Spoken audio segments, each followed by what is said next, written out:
Cheers guys, Epix911. Welcome to another game in the Quick Look series. We are going to take a look at Fallout 4 VR. For me, RPGs are my favorite gaming genre outside of VR. Just gaming in general, whether it's tabletop pen and paper gaming, Dungeons and Dragons, Commodore 64, right up to today, consoles. I love role-playing games. Role-playing games are all about escapism and taking on a fantasy or science fiction persona that in our real mundane lives could never be, and living out, that role, whether it's casting magic, fighting with swords, flying spaceships, it doesn't matter. It is the ultimate game, in my opinion. It always has been the role-playing game. Well, virtual reality for me, as early back as the 80s, I saw it as the vehicle, the holodeck, that one day we would be able to take the pen and paper Dungeons and Dragons or the computer role-playing games and play them as if we really were in them. If I would have said that back then, people would have thought I was absolutely nuts, lost my mind, and yet here we are, guys, albeit 30 some odd years later. But we've got virtual reality at a decent 1080p resolution for this first gen. Yes, we're still tethered, but guys, we're playing RPGs in VR, and Fallout 4, this is one that I've been waiting for.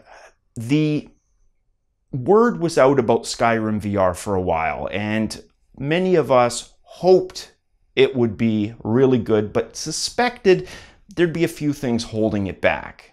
Fallout 4 was kind of the last stand, if you will, for the Zenimax Conglomerate games, for me personally, that I was hoping would capture RPGs. So here we are.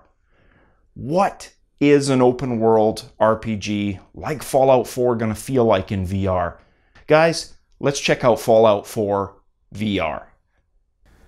All right, guys, Fallout 4 VR is loading. I've got some save points from different parts of the game that we can jump in as I show you what the gameplay is all about. We're going to talk about the graphics. We're going to talk about the sound, the controls, locomotion for this game, how this game translates over to virtual reality, checking out some combat, the user interface. In short, I'm going to try to pack it all in, guys, in a video. May even do a series on this game.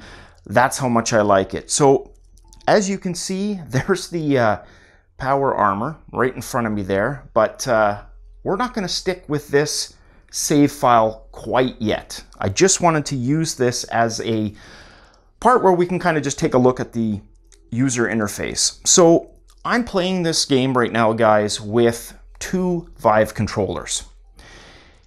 They're going to be enabling gamepad support at some point. That's what they've said. And at first, I was hoping I was going to get more out of the Vive wands than I got out of the PlayStation Move controllers. Because for Skyrim VR, if you recall in that video, I preferred the DualShock 4, i.e. the gamepad, to control the game. Fallout 4, guys, not the case. The Vive controls, they do have a bit of a learning curve, but honestly, within 30 to 60 minutes, basically roughly about an hour, say, you start getting really comfortable with these. And there's a couple of things that they didn't really change that I wish they would have in terms of the user interface, and I'll show you what I mean. So we are going to take our first look at the menu. And that's just using the Vive Wands menu button. You've got the menu floating in front of you about 2 feet within the game world. Now, in terms of what you can switch here, not a hell of a lot. We'll see. I'm going to show you. We go into gameplay settings. We've got our difficulty. We've got our vibration, etc. If we go to display, the only real options that we have graphically are fade. And that is basically our draw distance, how far into the distance we can see stuff.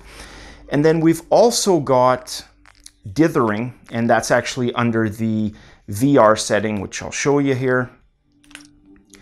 You've got dithering, and between that and the distance, here it is, full screen dithering. So sliding that is going to make that more pronounced or less. I personally don't see a huge difference there. So I'm running the beta right now. There were some graphical issues that you guys probably heard about at launch, and that basically meant that we had to use workarounds, which a group of us spent hours doing the night the game was launched, and they worked fine. Basically, the beta update from the next day, graphically about the same with what we managed with the workarounds. So that's it for graphics. The rest of the tweaks are going to be done through the .ini file. So this is how it should be. I mean, if you're not somebody who wants to tinker, knows how to tinker, you shouldn't have to. And thankfully, with the latest update, they've tried to minimalize it. Could it have been done better? Absolutely. I don't think they did the best job on that. In fact, the beta should have been what they launched with, but neither here nor there. It's too late for that now. Those are your options. If we look at the actual VR options for Locomotion, you can see the typical kind of fare. They've done a decent job in providing us with pretty much a dial-in tweak for wherever you kind of fit on the spectrum. So you've got your teleportation based, which I'm not really a fan of. This game has no discomfort for me, unlike Skyrim on PlayStation VR. Actually, no, it wasn't Skyrim, sorry. It was Doom VFR, and I suspect that was an issue with performance. This one's fine, and you can tweak how you want the teleportation to work and the smooth locomotion somewhat. You can see here, direct movement, you can turn that off or on. And then down here, you've got your smooth wand camera rotation and your rotation amount. Unfortunately, you cannot disable it. In other words, have smooth turning as well. Hopefully that is something that they add at some point. They haven't yet. So you got to put up with this. I've got it at the minimal, which is the 30-degree chunks. You've also got your movement speed there. And that's about it. The rest of it is the game and you. Let's look at the interface. A couple of options there, guys. You've got Pip-Boy, and you can do a couple of things with Pip-Boy. Let's pull up the menu again. That's one thing I wanted to show you. So there's two options. You can have it projected. In other words, Pip-Boy will be just like the menu that you see here. Or you can have it on your wrist. Here's what it looks like either way. And we're going to go with a gigantic scale. Let's go with max. There we go. And back that out. So check that out. That is your Pip-Boy. And I'm just going to see if I can see that on screen. Yeah, you can. And it's pretty freaking huge. There we go. So I've got a level up. The disadvantage of this is if you put your hand to your side comfortably, it's awkward. You got to strain your neck to look at it. So it's either suspend your arm and start losing blood if you're holding it up for minutes at a time. So really up to you. This, the more realistic option, but sometimes in VR, guys, realism not all it's cracked up to be. I personally prefer the projected view of the Pip-Boy. In fact, I'm going to switch that right back. Then we're going to look at a couple of different things. I'm going to go to an earlier save file.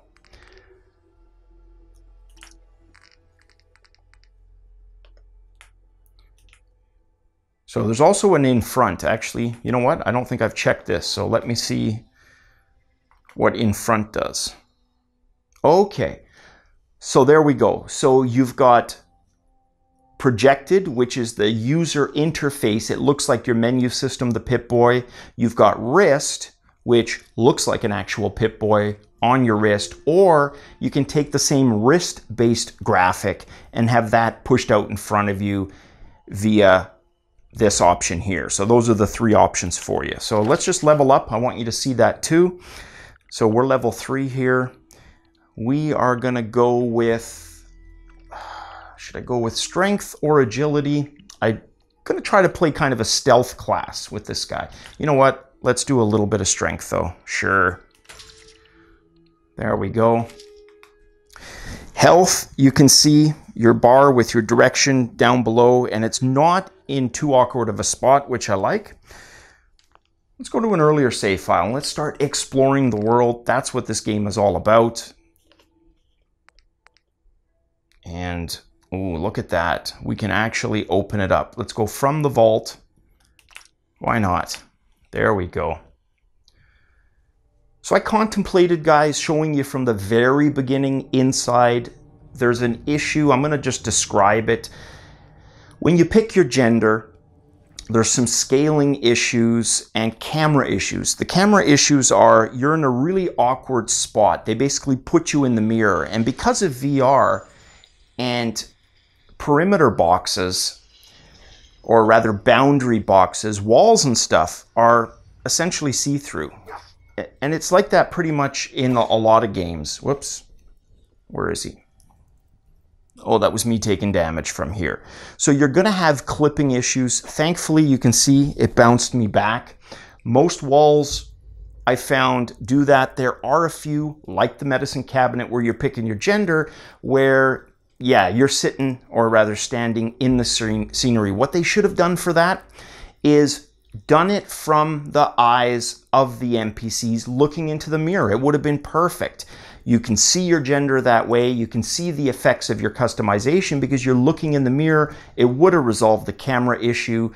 Instead, for whatever reason, they chose to put you with your eyes basically where the mirror is. You are the mirror looking at the NPCs. Scaling of your wife at the beginning, she's a little bit too tall.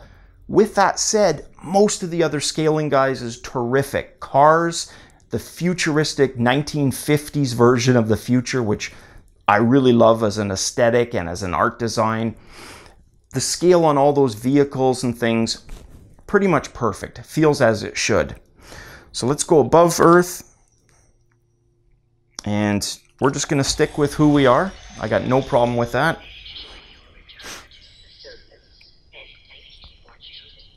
So here we go, guys. Here's the game.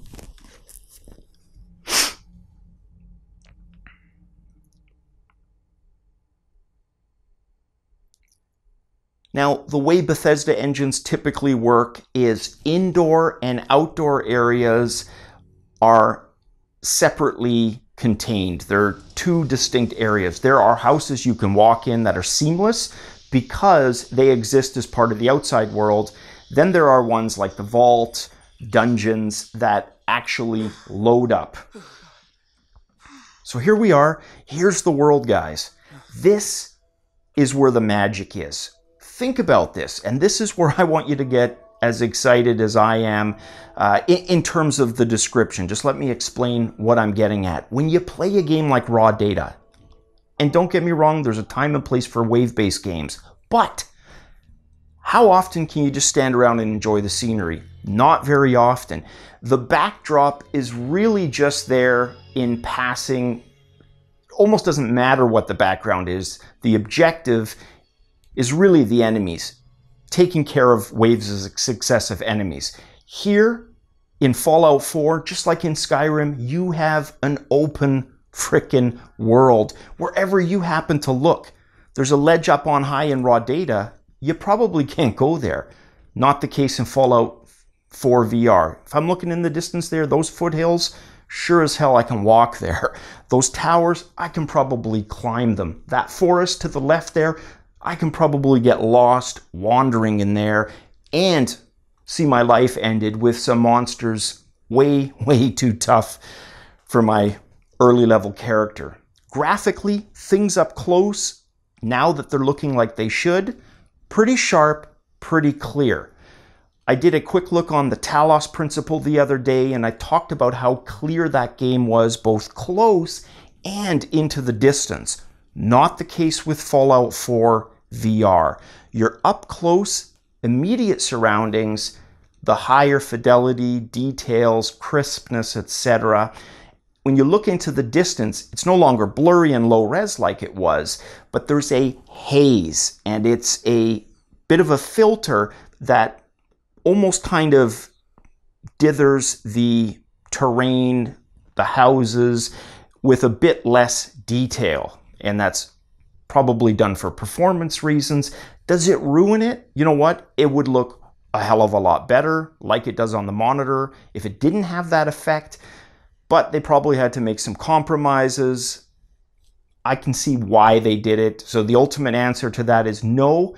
It would have been cooler aesthetically, but we've talked about graphics in VR, and it's the immersion. Usually that's king. Graphics help with that, but where they focused it, your immediate environment, that is where you tend to feel the most immersion anyway. So for me, a design decision they had to go with, and I can understand that. So graphically, yeah, pretty darn good. Not as crisp and clear as some of the better virtual reality experiences out there. Like I said, Talos Principle, much clearer high definition graphics, but that's not a whole world. Remember what I said about not being able to travel to places that you see?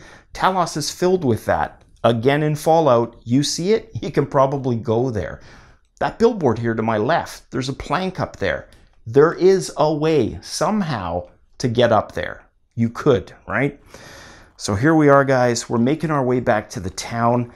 The whole starting sequence, unlike when I was, playing it on a monitor for my 20th time, it felt so new and fresh. Going into the vault, that nuclear explosion in the distance and that shockwave. Holy crap, that was impressive. And your instinct, guys, the platform is going down. It's not going down fast enough. You want to literally duck to avoid the shockwave. Way more immersion. The feeling of presence, definitely noticeable. Same with two key things that stood out for me with the intro. One we're going to see, and that's the dog. And the other was the emotional connection when your wife gets shot and your kid taken. Not a spoiler, it happens right at the beginning. Holy crap, way more powerful when you're living it compared to watching it on a monitor. So yeah, check this out. Perfect example. We're in a forest. The trees in the distance, can't really make out the texture, but it's good enough. Whereas up close, this tree looks like I could climb it. And check out the movement of the branches. You really get the sense that this place was blasted to hell and back. There are pockets of high radiation, and that breeze you see in the trees, who frickin' knows how much radiation, is being circulated by the jet streams around the globe. And a breeze, far from being a friendly thing you experience on the beach, in this game terrifies the crap out of you because it probably brings with it deadly radiation. So here we are. Here's Cogsworth. Now he's going to do a pretty useless search attempt to appease himself, and he tells you that it's been hundreds of years. So we're just going to ignore him, and we're going to go find our buddy, who I keep forgetting the name of, Dog Meat, Dead Meat, the dog. That is the other powerful moment. Some people reported in the Fallout 4 regular non-VR it being pretty emotional, pretty powerful when your dog would die. It was noticeable. You felt bad for him because of the animations and the sound effects that the programmers gave the dog. Guys, in VR, multiply that by like a factor of 100. That damn dog is so freaking cute. And you know what? If you're allergic to dogs but you love them, well, you've got a pet in Fallout VR. He's that lifelike. They just did a terrific job with him. And when he dies, yeah, you feel the sting.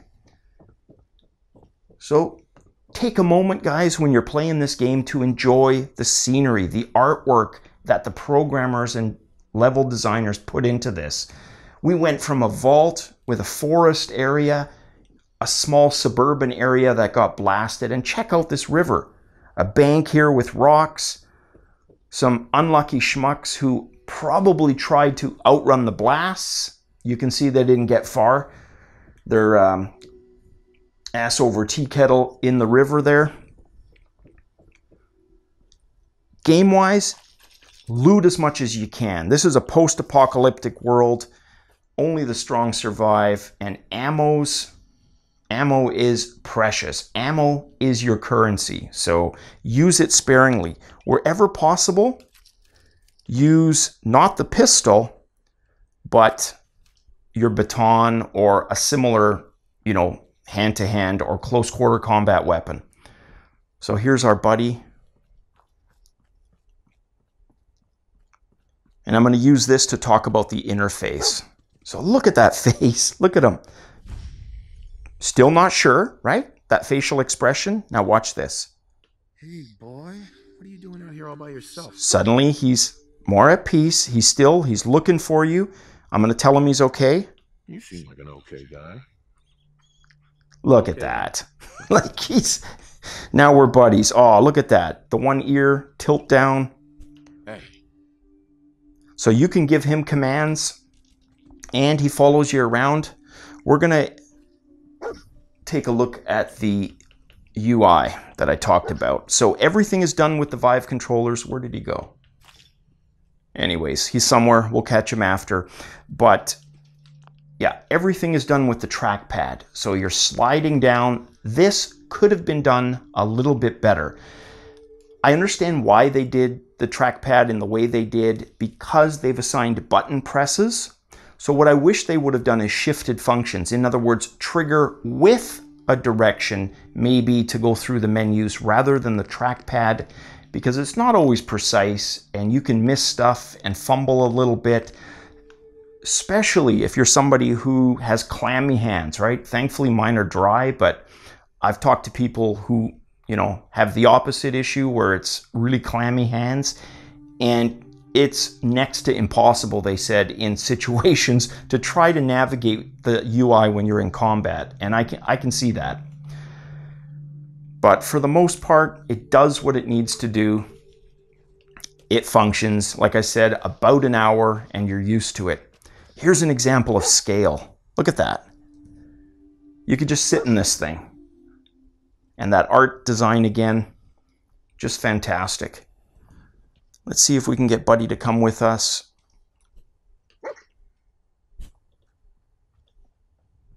I think I got to fight the guys. It doesn't matter. We're going to go to another save file. I want to show you guys the first small city area. Look at this. Now, I didn't loot stuff back there. There's actually a workbench in that convenience store / garage where you can do some crafting stuff. Some mods also work, and I'm not sure, did I mention it? I mentioned that I prefer the Vive ones, but at some point they are going to bring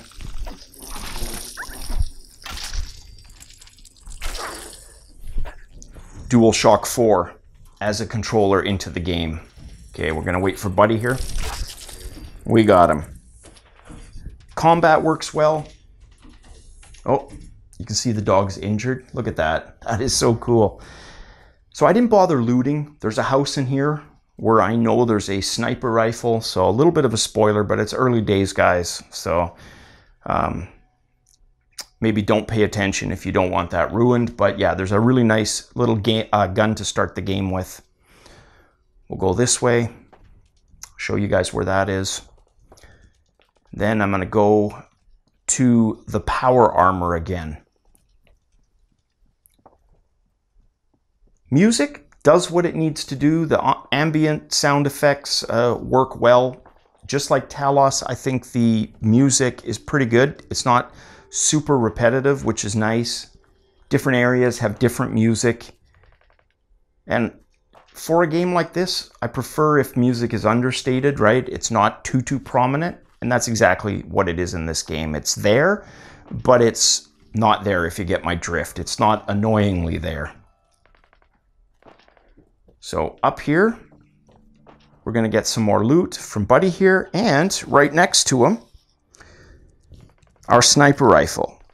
That's one of the other issues with the game. They missed a really good opportunity here.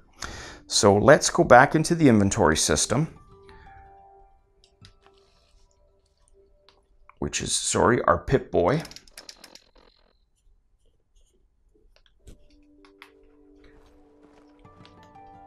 Okay. And equip the sniper rifle. Now, the opportunity I'm talking about is the scope. You look through the scope, it's darkness, and you get too close, you're basically looking inside the polygon or polygons that make up the sniper rifle. I think that was a missed opportunity. They could have done a little bit better with the aiming. Granted, it's not an FPS Call of Duty style game where that would have been completely unforgivable. It's an RPG. Yes, you can still aim, but it would have been nice to have the scope. Hopefully, somehow that's modded in, but being VR, the tracking is going to be a little bit more difficult. So you are going to get, for anybody who hasn't played this game, dozens of hours minimal play time. You've got the whole vanilla game. You could spend hundreds of hours. So yes, you're paying full price for the game again in VR. Personally, I got no problem with that because it's a sign of good faith to me. If we support that, we buy enough games, we basically vote with our wallets and say, you know what, make more VR games for us. Hell, go to your back catalog and convert some of those to VR. That would be fine by me. Doom 3 BFG, perfect example how an older game can translate successfully to VR. So we're going to load, and we are going to go right to the power armor again. So the devs made a point of talking about the power armor in VR feeling special, and it sure does. I said the scale of your wife is off a little bit compared to you, but most things in the world are scaled properly. Well, if I'm kind of going eye level to the wall here, my eye is just under that kind of mold in the door. If I get into the power suit and turn around, you can see my eyes probably about a foot, a good 30 centimeters above that. So you definitely feel like you're elevated. And it also does a terrific job of lumbering. But you know what? Other than the close quarter combat, let's do some range combat before we end it. So I'm gonna go one more save back. All right, so we are back, and you can see here, when I said you can go pretty much anywhere you see, that's exactly what I'm doing. These were the foothills. Now we're in them. Let's walk through performance, staying pretty solid in all the different areas. Then again, I've got an i7 with a 1080 Founders. Look at this. He chomped the arm off the guy. That was freaking cool. Got him. Oh.